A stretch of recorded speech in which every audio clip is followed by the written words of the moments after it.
little spiciness from American white oak.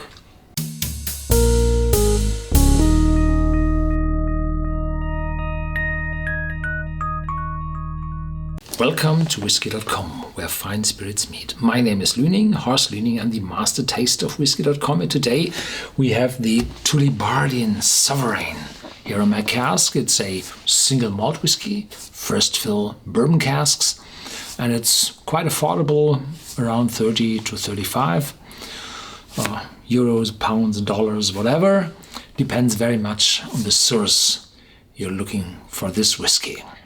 Tullibardine, I covered Tullibardine just a few days ago in the 25-year-old Tullibardine. So if you would like to know more about the distillery, have a look at this Tullibardine 25 years old video. And I also had a video of the Burgundy cask finish, which was extraordinarily good.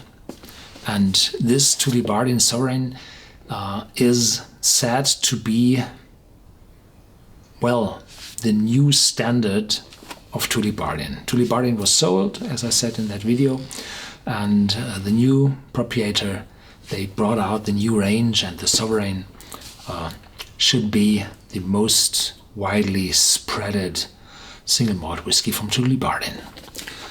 Matured in bourbon barrels, said here. I somewhere found that it's first fill bourbon.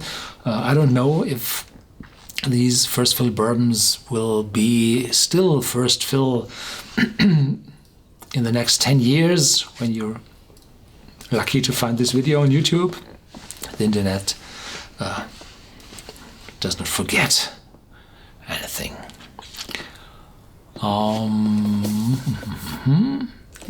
The history of Tullibardine for distilling and brewing is one of the oldest in Scotland. Located in Blackford, the gateway to the Highland. It was here in 1488. No, it wasn't there. It was a brewery there. But whiskey distilling was documented in 1494 the first time. King James IV, and this might be the Sovereign. Yeah. We are getting to the stage where Tullibardine is now becoming one of the true great single malts of Scotland. Yeah, hopefully. A drop of pure Highland gold.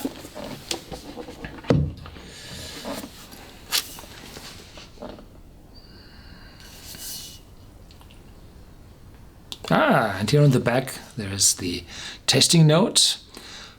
A lovely balanced whiskey exhibiting barley, pear drops and creamy chocolate notes which develop on the palate with a lingering finish.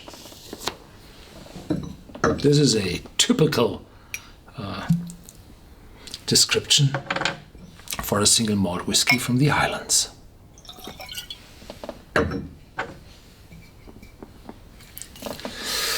How old will be this whiskey?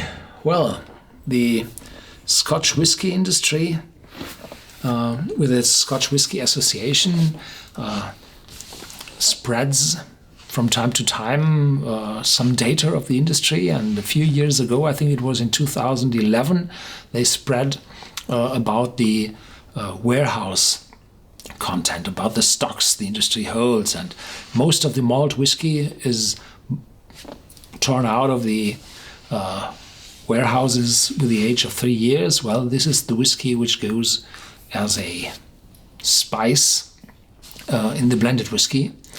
And then a lot more is going with 4 and 5 years. And so it's no bad guess when I'm saying this one might be 4 to 5 years old. The color of this whiskey is quite light. And it's the question, how long had been the bourbon in the cask before? If the bourbon stayed longer, then it tore out more color than when it was just the legal minimum of 2 years in the US in the cask. And it depends on how the cask was treated, how much toasting happened, and how deep the cask was burned. for all those color-giving compounds developing in the staves of the cask. So, a guess between 3 and 5 years. Just a guess. From the paperwork.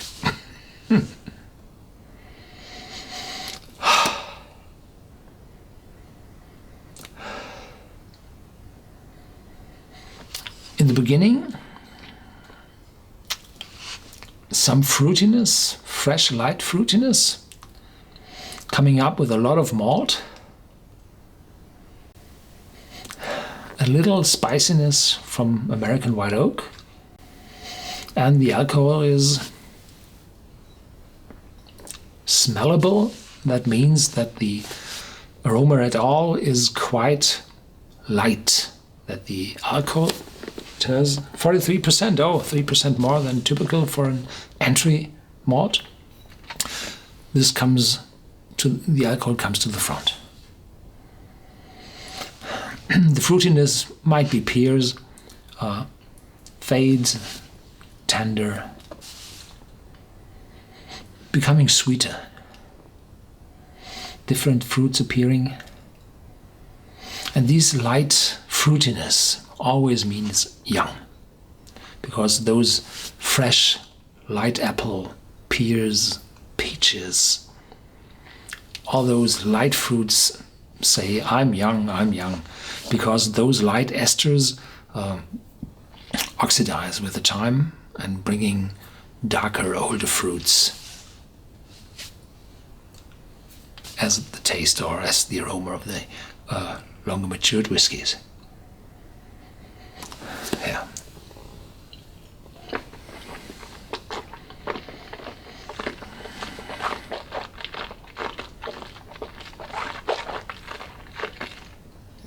Definitely good, intense, a little crisp, oak developing. Those bourbon casks are active, bringing aroma, and astonishingly spicy for an ex-bourbon cask.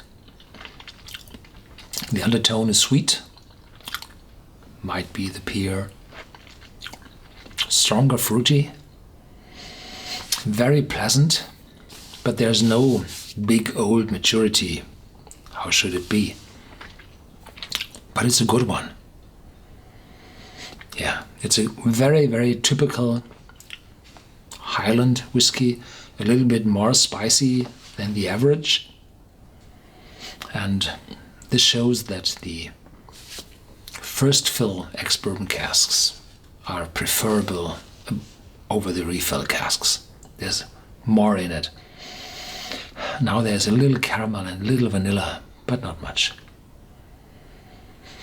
The casks bring spiciness.